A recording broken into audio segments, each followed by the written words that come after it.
se está distribuyendo en aula un pequeño flyer que anuncia el tema de la reunión de hoy.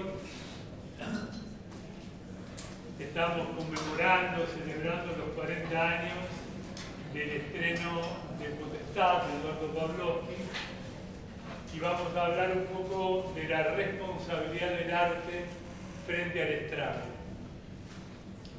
Creo que la última vez que nos vimos acá hablamos de la Antígona de Sófocles, ¿cierto? Bueno, como van viendo, la cruzada de ética está de alguna manera vertebrada a través del teatro y ahora para ustedes el ejercicio con el cine. Arrancamos con la Antígona de Sófocles. Hoy vamos a presentar Potestad de Eduardo Pavlovsky. Mañana tenemos una función de Potestad en el aula mayor a la tarde.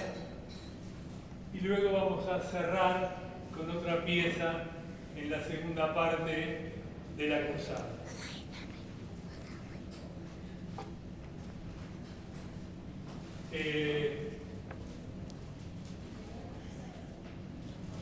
Acá tenemos una segunda fotografía de Tato Pavlovsky a sus 50 años, un año después del estreno de Potestad. Esto es el año 1986, durante el encuentro de alternativas a la psiquiatría.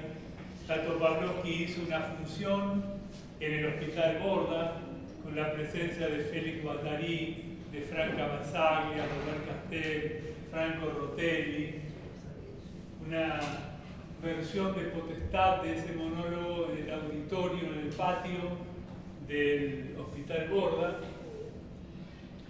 Y para evocar estas puestas de potestad tenemos la presencia de Susie Evans,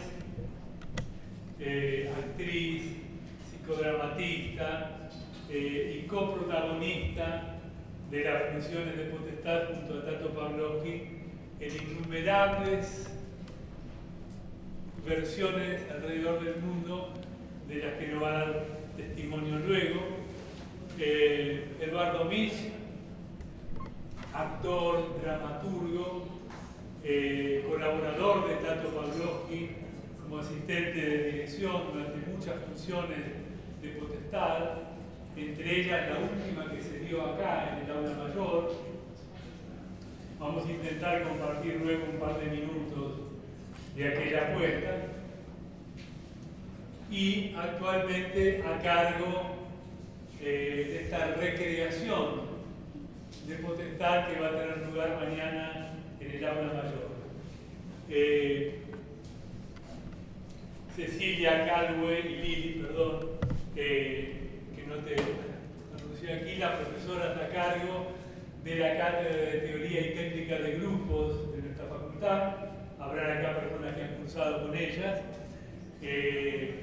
La cátedra que estuvo tantos años a cargo de la profesora Ana María Fernández y que van a dar testimonio de la faceta de Tato Pavlovsky, más que como dramaturgo y como actor, como multiplicador dramático, como psicodramatista, en la tarea que ha hecho de capacitación a lo largo de años con estudiantes y con docentes de la cátedra.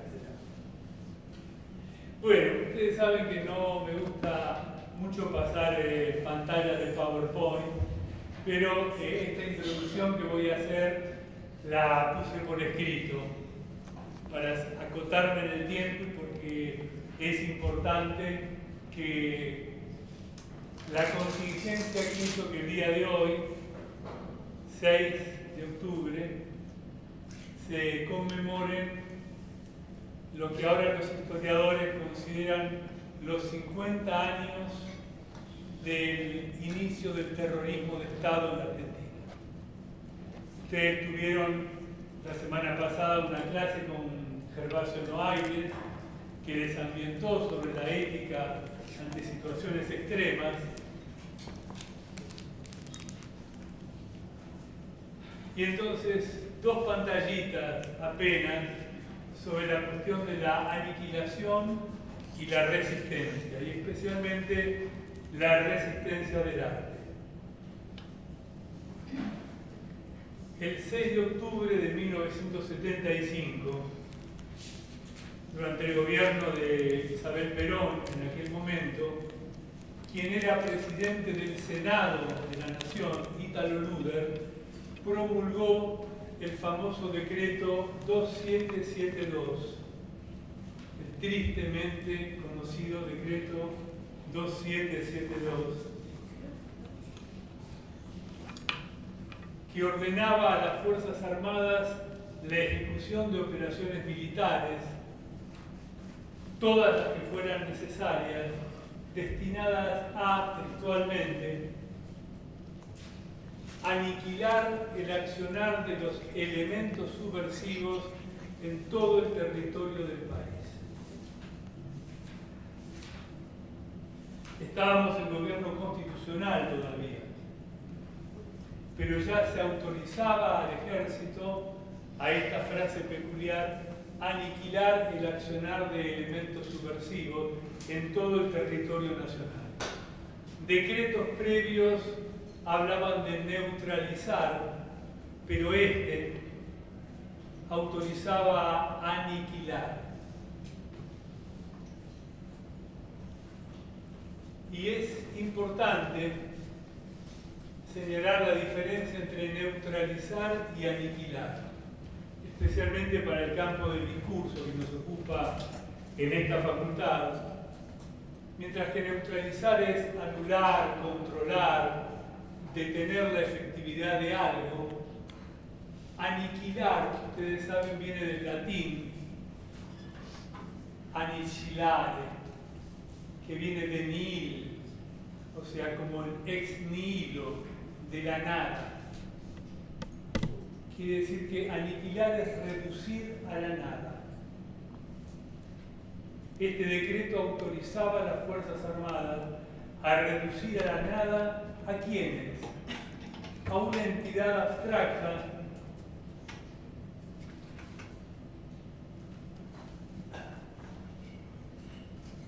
nombrada como elementos subversivos,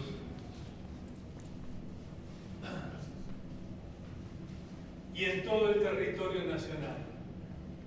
En síntesis, ya no se combatía a la guerrilla como en decretos previos durante el gobierno constitucional, sino a este término subversivo, es decir, a un conjunto convenientemente ambiguo y no definido que podía alcanzar a políticos, sindicalistas, estudiantes, religiosos, abogados, defensores de derechos humanos, artistas, intelectuales, obreros, amas de casa, en suma, a cualquier ciudadano o ciudadana que haya estado imputado de tal carácter por las Fuerzas Armadas, la policía, el ejército, en fin. Este decreto, entonces, fue el inicio del terrorismo de Estado. 5 meses más tarde, como todo el mundo sabe, en marzo del 76, estos mismos militares dieron directamente el golpe que dio origen a la dictadura militar, a la dictadura más cruenta y sanguinaria de la historia de nuestro país.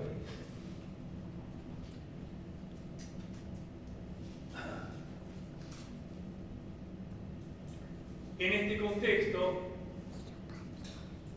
en este accionar contra los subversivos, los militares se encontraron con el obstáculo, con el problema de los hijos de los desaparecidos. ¿Qué hacer con los hijos de estas personas que los militares desaparecían? Es decir, que secuestraban y ocultaban luego sus cuerpos. ¿Qué hacer con los hijos? Al ser menores no podían ser considerados parte de los subversivos, evidentemente, no eran activistas, no eran militantes, no eran dirigentes, no constituían ninguna amenaza contra el Estado. Los hijos de los desaparecidos quedaron así como un resto no asimilable a esta lógica de exterminación, de aniquilación de los militares. ¿Y qué es lo que hicieron?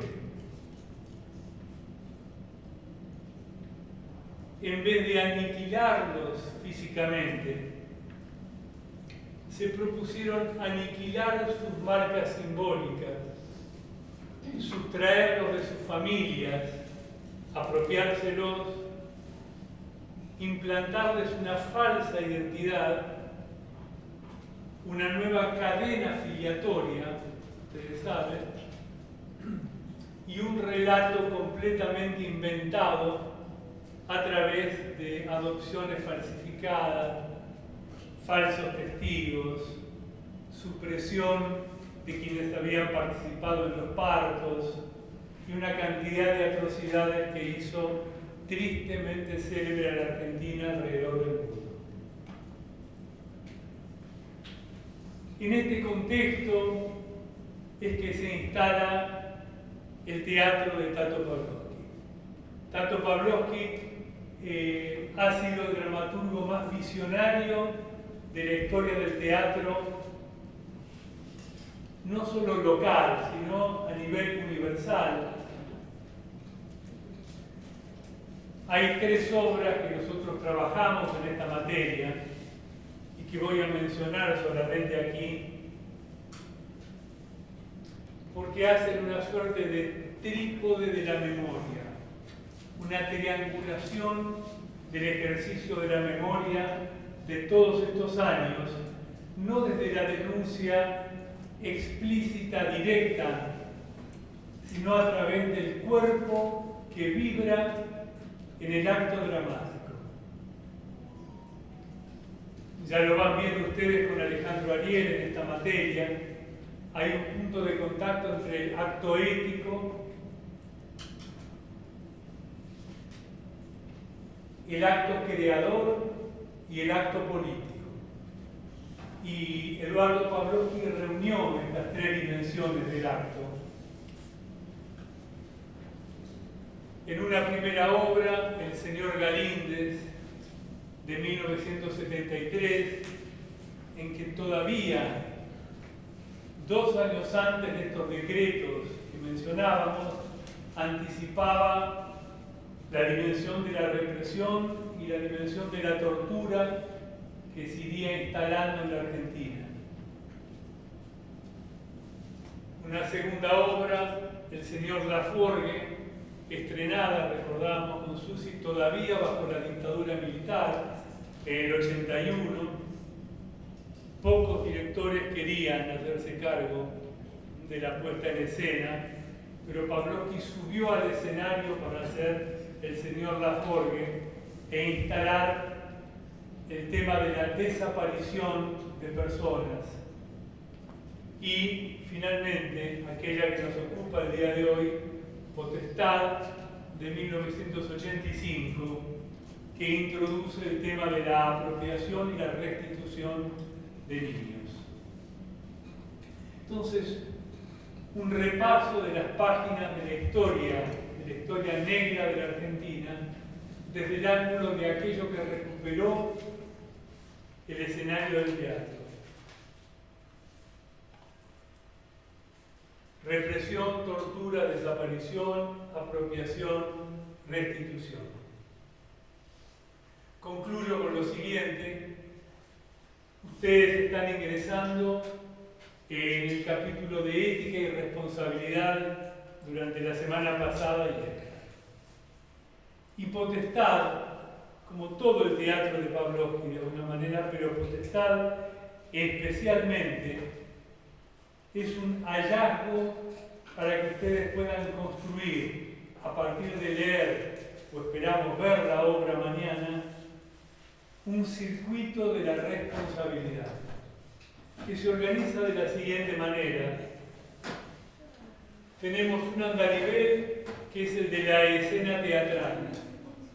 la obra que mañana Eduardo Misch va a poner en escena en el aula mayor, la trama de la obra, el desarrollo argumental de la pieza. Pero en Pavlovsky hay siempre un segundo andarivel, un segundo piso, podemos decir, que en esta facultad nombramos como el de la otra escena, tomando la referencia que hace Freud justamente al campo del inconsciente, aquello que está latente y entonces vibran en potestad la trama de la escena que transcurre con la de la otra escena que latentemente trama a los personajes más allá de lo que se puede leer literalmente en la escena teatral. Y entonces hay, como ustedes saben, este anudamiento entre ambos niveles, en que un tiempo uno en la escena teatral se ve conmovido por un tiempo dos, y ese tiempo dos de la trama de la escena teatral se retrotrae al tiempo uno, estableciendo dos puntos de cortocircuito en la otra escena, permitiéndonos, a partir de este movimiento que produce la obra de arte, establecer una hipótesis clínica sobre la responsabilidad del personaje en todo aquello que despliega en la primera parte de la obra, a la luz de lo que el tiempo 2 resignifica luego de esa trama, y nos permite abrir una responsabilidad sobre los personajes, responsabilidad sobre la que no vamos a avanzar hoy hasta que no vean la obra, o hasta que no la lean o la conozcan. Hay en esta semana, además de la función de mañana, otras 4 funciones, de las que Eduardo les va a hablar luego. Así que en esta semana, Pavlovsky, todo el mundo va a tener la oportunidad de conocer esta obra magnífica, yo diría la más trascendente de la historia de la dramaturgia de la Argentina, por el alcance, por la potencia y por las condiciones en que se ha generado, que nos confrontan con lo que llamamos una singularidad de situación.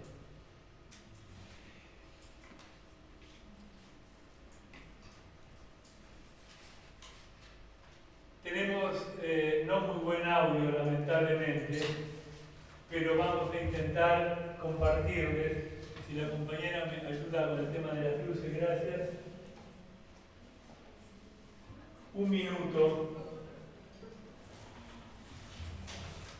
minuto de Tato Pavlovsky en el aula mayor de Independencia, introduciéndonos en el clima del tiempo 1 de potestad. Yo estaba grande dell'otorale, guardi di me, io non fisico professore, perché una volta che avevo 50 anni, ma va, perché era una 50 anni. Poi c'è una linea, secondaria, che entonces me tirava la pelota, era un libro, perché se ne come lo grande si stava.